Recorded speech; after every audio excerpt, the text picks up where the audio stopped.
Hello दोस्तों, creative study YouTube channel पर आप लोगों का बहुत बहुत स्वागत है। और आप लोग आज देखेंगे कोशिका विभाजन। कोशिका विभाजन क्या होता है। ठीक है दोस्तों, आज हम आप लोगों को बताएंगे कोशिका विभाजन। हमने पादप कोशिका और मानव कोशिका पहले आप लोगों को बता दी थी। आप लोग प्लेलिस्ट के साइंस बाय मुकेश सर के वीडियो में जाएंगे, वहाँ पर आपको मिल जाएगी। और मैथ की अगर देखनी है तो उसकी भी प्लेलिस्ट वहाँ पर अलग बनी हुई है, वहाँ पर भी आप लोग देख सकते हैं। लेकिन इससे पहले हम आपको बता दें कि अगर ये वीडियो आपको अच्छी लगे तो इसे लाइक एंड शेयर जरूर कर दीजिएगा। और अगर ऐसे ही वीडियो आप और पाना चाहते हैं तो हमारे क्रिएटिव स्टडी यूट्यूब चैनल को सब्सक्राइब जरूर कर दीजिएगा। ठीक है दोस्तों, चलिए देखते हैं कोशिका विभाजन। कोशिका विभाजन क्या होता है और गर्भावस्था में बच्चे कैसे होते हैं, सारी चीज़ें हम आपको बताएंगे, हम ट्रिक के माध्यम से बताएंगे। चलिए देखते हैं कोशिका विभाजन। ठीक, क्या देखेंगे? कोशिका विभाजन। कोशिका विभाजन की जो खोज हुई थी 1855 ईस्वी। क्या 1855 ईस्वी में इसकी खोज हुई थी। लेकिन किसने इसका पता लगाया था, किसने खोजा था इसे? तो वो कौन थे? वीरचाउ। वीरचाउ नामक वैज्ञानिक थे। वीरचाउ नामक वैज्ञानिक थे। इन्होंने 1855 ईस्वी में कोशिका विभाजन बताया था। ठीक है, कि कोशिका विभाजन भी होता है। और बाकी सब लोगों ने खोजा था सिर्फ। जैसे 1665 ईस्वी में कोशिका की खोज, ये सब चीज़ें आप वीडियो में पिछले वीडियो में पा जाएंगे, उसकी चिंता आप लोग मत करिएगा, उसे देख लीजिएगा। चलिए अब हम देखते हैं पहला कौन सा विभाजन होता है? आसूत्री विभाजन। कौन सा विभाजन? आसूत्री विभाजन। इसे इंग्लिश में क्या कहते हैं?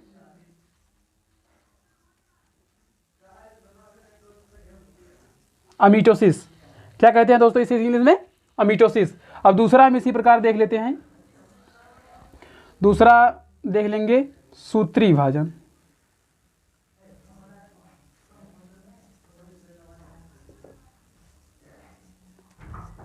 सूत्री विभाजन देख लेते हैं। इसे इंग्लिश में क्या कहेंगे? मीटोसिस। नाम आपको एकदम आसानी से याद होना जाना चाहिए, क्योंकि ज़्यादा फर्क नहीं है। इसमें असूत्री है तो इसमें अमीटोसिस है, इसमें सूत्री विभाजन है तो इसमें मीटोसिस है। अगर इसके एक नाम और की बात करेंगे तो हम ये होता है समसूत्री विभाजन। समसूत्री विभाजन, ठीक है। इसे एक नाम और से जाना जाता है, ये सूत्री विभाजन है। इसे आगे कहीं कहीं आपको सम लगा हुआ आगे मिलेगा, जैसे होता है समसूत्री विभाजन, तो इसकी भी इंग्लिश यही मानी जाएगी। ठीक है, इसकी भी इंग्लिश यही मानी जाएगी। अगर हम तीसरे विभाजन की बात करते हैं, वो होता है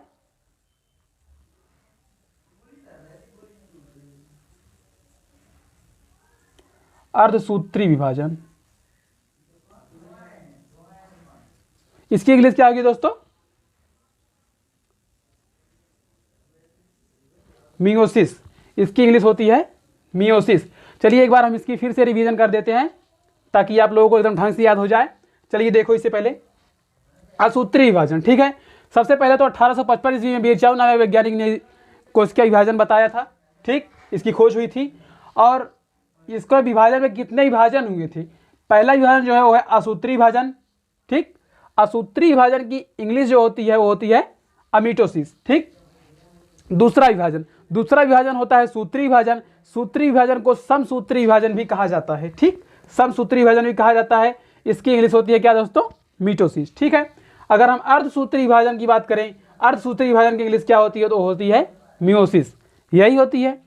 चलिए ठीक है, अब हम एक एक की इसमें चर्चा कर देते हैं कि किसमें क्या हो सकता है। ठीक, सबसे पहले हम चर्चा करेंगे असूत्री विभाजन की। ठीक है दोस्तों, सबसे पहले असूत्री विभाजन की हम चर्चा करेंगे, मतलब अमीटोसिस। क्या होता है इसका नाम? अमीटोसिस इसका नाम होता है। ठीक है, अगर वीडियो अच्छी लगे तो इसे लाइक एंड शेयर जरूर कर दीजिएगा। चलिए देख लेते हैं असूत्री विभाजन।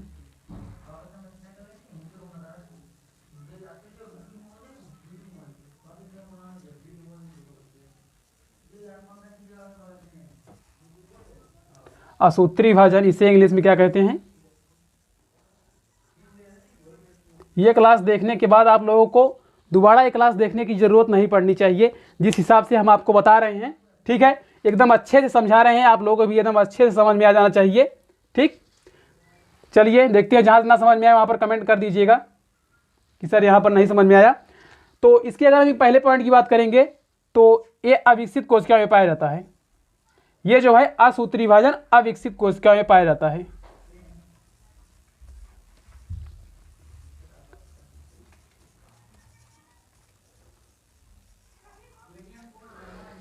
ये जो है असूत्री विभाजन जो है ये सिर्फ अविकसित कोशिकाओं में पाया जाता है या विकसित कोशिकाओं में नहीं पाया जाता है। इसको अविकसित कोशिकाएं जो होती हैं ये आप लोग देख नहीं सकते, अपनी नग्न आंखों से नहीं देख सकते। इसे देखने के लिए सूक्ष्मदर्शी का प्रयोग करना पड़ता है या फिर किसी अन्य यंत्र का प्रयोग करना पड़ेगा, लेकिन आप नग्न आंखों से इसे नहीं देख सकते हैं। ठीक है। और असूत्री विभाजन का मतलब होता है जो हमें नग्न आंखों से ना दिखाई दे, यही होता है। ठीक है। इसको देखने के लिए सूक्ष्मदर्शी का प्रयोग किया जाता है। ठीक है। ये हो गया असूत्री विभाजन। चलिए हम दूसरे की चर्चा करेंगे, क्या होता है वो समसूत्री विभाजन या फिर सूत्री विभाजन। यही बताए थे इसके पहले, जस्ट आप लोगों को याद होगा। समसूत्री विभाजन की हम चर्चा कर देते हैं, एक एक की चर्चा कर दे रहे हैं। इसे आप लोग चाहे स्क्रीनशॉट भी ले सकते हैं। ठीक, हम हट जा रहे हैं, इसे आप लोग स्क्रीनशॉट ले लीजिएगा। असूत्री विभाजन,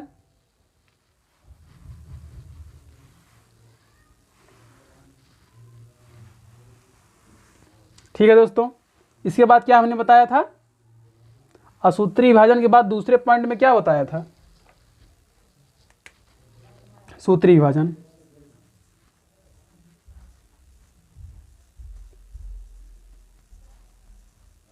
सूत्री विभाजन यही बताया था, और इसके जगह पर कहीं कहीं पर समसूत्री लिख देता है।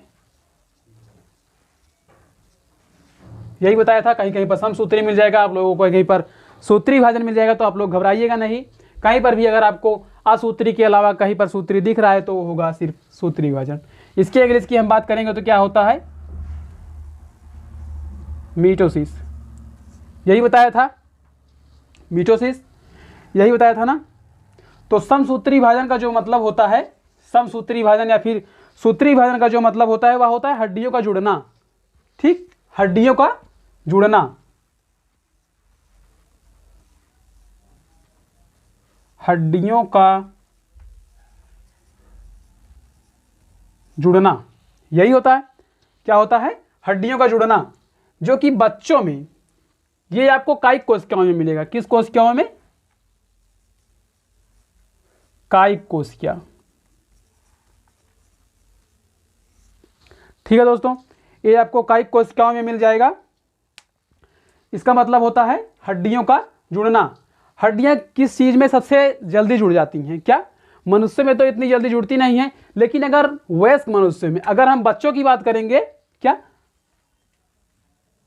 अगर हम बच्चों की बात करेंगे तो उनमें समसूत्री विभाजन बहुत तेजी से होता है। क्या, इनमें जो समसूत्री विभाजन होगा वो तेजी से होगा।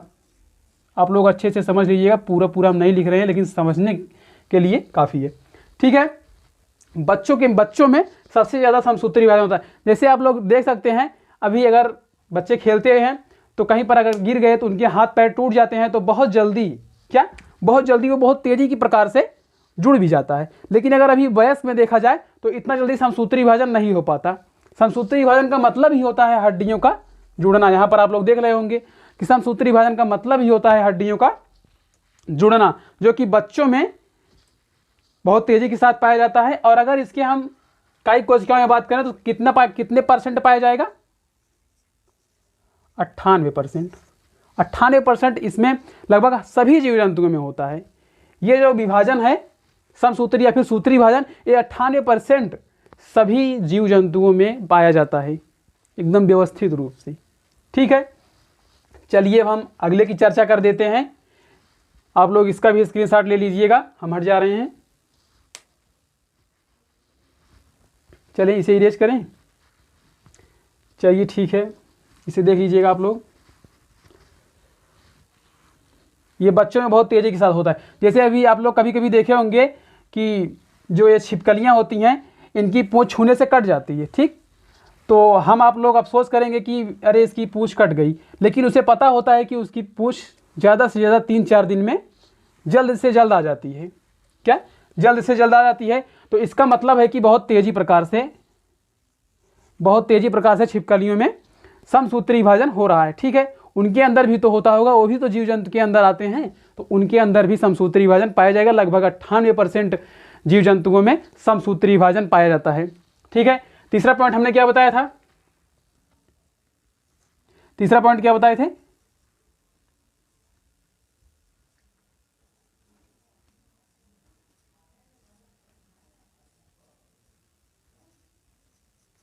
अर्धसूत्री विभाजन, यही बताए थे, ये विभाजन है।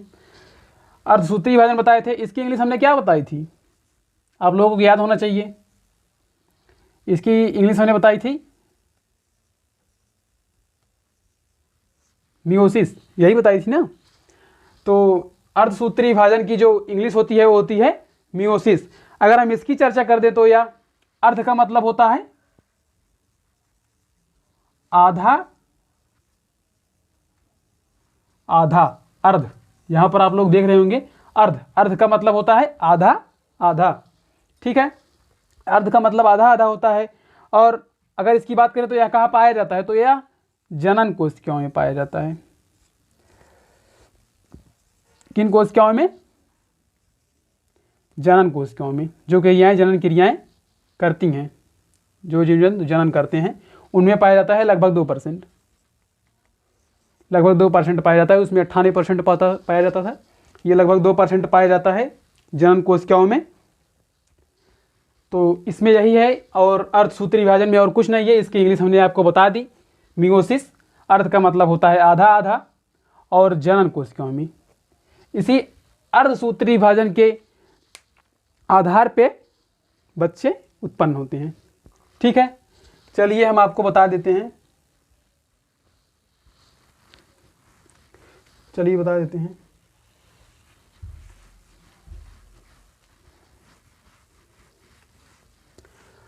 अर्धसूत्री विभाजन को हम एकदम अच्छे से बताएंगे आप लोगों को। और गुणसूत्र अब बताने चल रहे हैं, आप लोग इस पे ध्यान दीजिएगा। मानव में गुणसूत्र कितने होते हैं? ठीक है, कोशिका विभाजन में ही रहेगा ये कि मानव में गुणसूत्र कितने होते हैं। अगर हम मानव में गुणसूत्र की चर्चा करेंगे तो 46 होते हैं, यही होते हैं, 46 गुणसूत्र होते हैं। ठीक है, अगर मेल में देखा जाए या फिर फीमेल में देखा जाए तो दोनों में 46 होंगे। अगर 46 गुणसूत्र मिल गए तो समझ लो कोई ना कोई मनुष्य बन जाएगा, चाहे वो फीमेल हो या फिर चाहे मेल हो। ठीक है, तो ये जो है मेल में भी 46, और इधर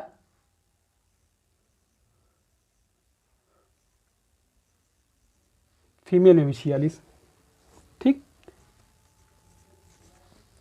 आप लोग कभी कभी सुने होंगे गांव में, अगर जैसे किन्हीं महिला पुरुष का विवाह कराया गया हो, यदि उनकी संतानें सिर्फ बेटी बेटी ही पैदा हो रही हों, लड़कियां ही पैदा हो रही हों, तो जो उनके आदमी होते हैं वो मतलब लड़कियों को दोष देने लगते हैं। सही है, लड़कियों को दोष देने लगते हैं कि इनके अंदर कोई कमी है, लेकिन ऐसा कुछ नहीं होता। वो कमी होती है लड़कों के अंदर। ठीक है, आप लोग ऐसा मत सोचिएगा, वो कमी होती है लड़कों के अंदर, क्योंकि इनके अंदर दोनों गुणसूत्र पाए जाते हैं। ठीक है, यक्स वाई इनके अंदर दोनों पाया जा रहा है, और इनके अंदर सिर्फ एक ही पाया जा रहा है। देख लीजिए आप लोग यहाँ पे, इनके अंदर यक्स पाया जाता है और इनके अंदर यक्स वाई पाया जाता है। इनके अंदर दोनों चीज़ें उत्पन्न करने का गुण है और इनके अंदर सिर्फ एक चीज़ें उत्पन्न करने का गुण है। तो ये दोषी कैसे हो सकती हैं? फीमेल दोषी नहीं हो सकती, दोषी जो होगा वो होगा मेल होगा। ठीक है, चलिए हम देखते हैं इन दोनों में। आप लोग ये जान गए होंगे, इनमें एक्स वाई होता है, और इनमें अगर इनके हम बात करेंगे लिंग की तो ये होता है स्पर्म में। ठीक, और इसमें होता है महिलाओं में अंडाशय। ये या है, देख लीजिएगा, इसे अंडाशय होता है। इनमें अंडाशय होता है और इनमें स्पर्म होता है। तो यही होता है। चलिए हम आगे चर्चा कर लेते हैं। इनमें होगा, इनमें एक होता है ऑटोसोम,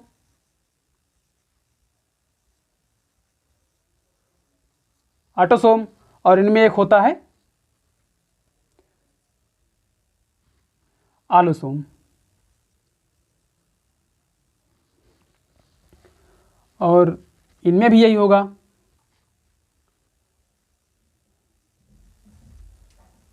ऑटोसोम, और यहां पर भी होगा क्या,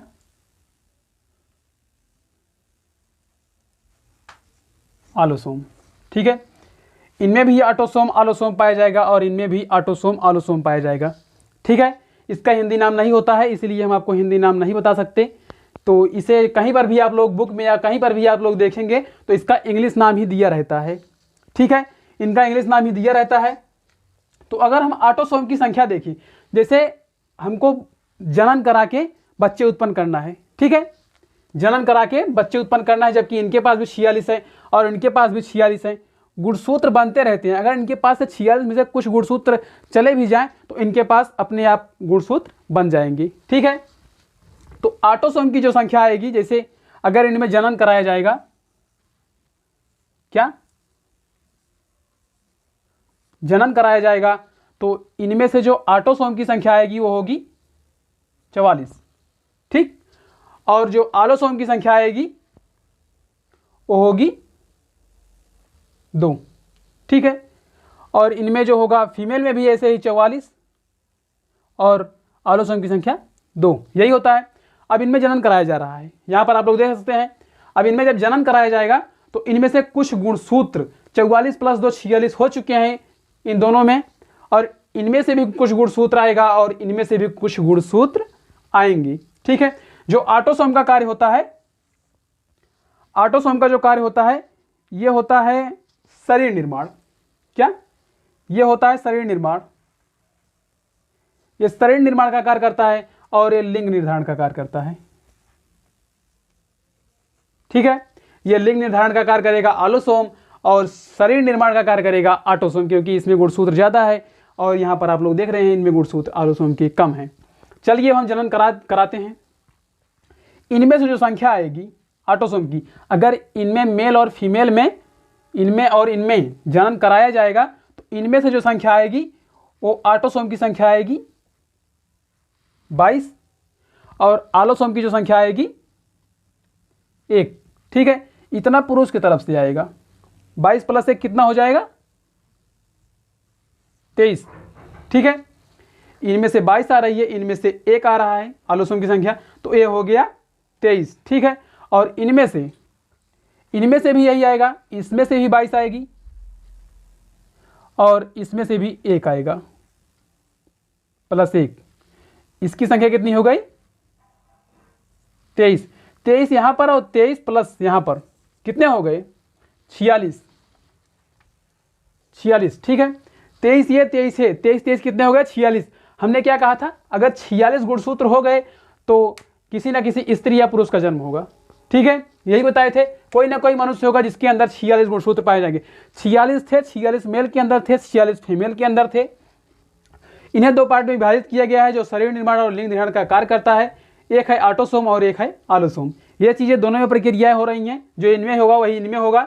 ठीक है, और ये ऑटोसोम की तरफ से 22 आ रहा है, 22 गुणसूत्र, और आलोसोम की तरफ से आ रहा है 1 गुणसूत्र। इसमें से ही 22 गुणसूत्र और फीमेल्स के में भी आलोसोम से 1 गुणसूत्र। ठीक है, आलोसोम के तो 22 + 1 23 ये हो गया, 22 + 1 23 ये हो गया, 23 23 46 हो गए। अब 46 गुणसूत्र जहाँ मिल जाएंगे वहाँ एक मनुष्य का जन्म होगा। ठीक है, यही है, एक मनुष्य का उसमें जन्म होगा। ठीक, तो वही कहते हैं कि स्त्री या पुरुष जन्म लेगा। इसे आप लोग समझ गए होंगे अच्छे से। ठीक है, अगर आप लोगों को कमेंट आएगा तो हम एक बार अगले वीडियो जो हमारा आएगा बायोलॉजी का, उस पर हम इसकी चर्चा कर देंगे, जिसमें और अच्छे से बताने की कोशिश करेंगे। ठीक है, अगर ना समझ में आएगा तो ही कमेंट करिएगा, ताकि हम अगले वीडियो में इसकी चर्चा हम थोड़ा बहुत कर दें, जिससे आपका डाउट क्लियर हो जाए। ठीक, और डिस्क्रिप्शन में व्हाट्सएप ग्रुप, टेलीग्राम ग्रुप और फेसबुक ग्रुप, इंस्टाग्राम चैनल का लिंक दिया हुआ है, जाकर आप लोग फॉलो एंड ज्वाइन कर सकते हैं कोई भी ग्रुप। उसमें आपको कॉम्पिटिटिव से रिलेटेड एग्ज़ाम की तैयारियां कराई जा रही हैं, आपको हेल्प मिलती रहेगी उसकी। ठीक है, आप लोगों के मन में एक क्वेश्चन आ रहा होगा कि 46 गुणसूत्र ही क्यों? 46 गुणसूत्र ही क्यों? 47 भी हो सकता था, 48 भी हो सकता था, लेकिन 46 है क्यों? अगर 46 से एक भी गुणसूत्र ज़्यादा हुआ, अगर ये 47 हुआ, तो समझ लो मनुष्य के अंदर कुछ ना कुछ परिवर्तन हो जाएगा। गांव में देखा जाए तो कहीं कहीं पर आप लोगों को देखने को मिलेगा या फिर शहरों में भी देखने को मिलता है कि कहेंगे राक्षस पैदा हुआ है, उस महिला को राक्षस पैदा हुआ है। ऐसा नहीं होता, वह राक्षस नहीं होता, उसके गुणसूत्र बढ़ गए हैं। 46 जो गुणसूत्र होते हैं उसके गुणसूत्र 48 या 50 की संख्या में हो जाएंगे, तब होगा ऐसा। ठीक है, ऐसा कुछ नहीं होता। या फिर कुछ गांव में तो चर्चा ऐसे करेंगे कि ग्रहण लगा था, बोलेंगे जब ये पैदा हो रहा था तो ग्रहण लगा था, तो ऐसा कुछ नहीं होता है। आप लोग ये सब मत मानिएगा।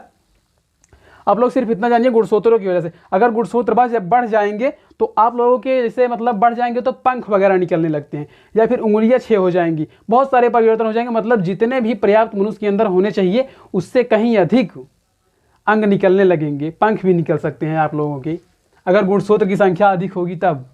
ठीक है, कुछ लोगों के 6 उंगलियां देखने को मिलती हैं, इसका मतलब है कि उनमें गुणसूत्रों की संख्या अधिक है। अगर एक भी गुणसूत्र अधिक हो गया तो कुछ ना कुछ शरीर में परिवर्तन हो जाएगा, जो स्त्री या पुरुष बच्चा जन्म लेगा। तो एक बार फिर से आप लोगों को इसकी चर्चा कर देते हैं। मनुष्य मेल में जो होता है, मतलब पुरुष में, वो होता है यक्स वाई, इनके अंदर यक्स वाई दोनों गुण पाए जाएंगे। और महिलाओं के अंदर जो होता है वो होता है यक्स यक्स, इनके अंदर जो होता है वो होता है अंडाशय, और इनके अंदर जो होता है वो स्पर्म या शुक्राणु। ठीक है, ये देख सकते हैं, और उनके अंदर सिर्फ अंडाशय होता है। आप लोग देख सकते हैं। चलिए ठीक है, हम यहीं तक, और आपको मिलेंगे हम अगले वीडियो में। धन्यवाद।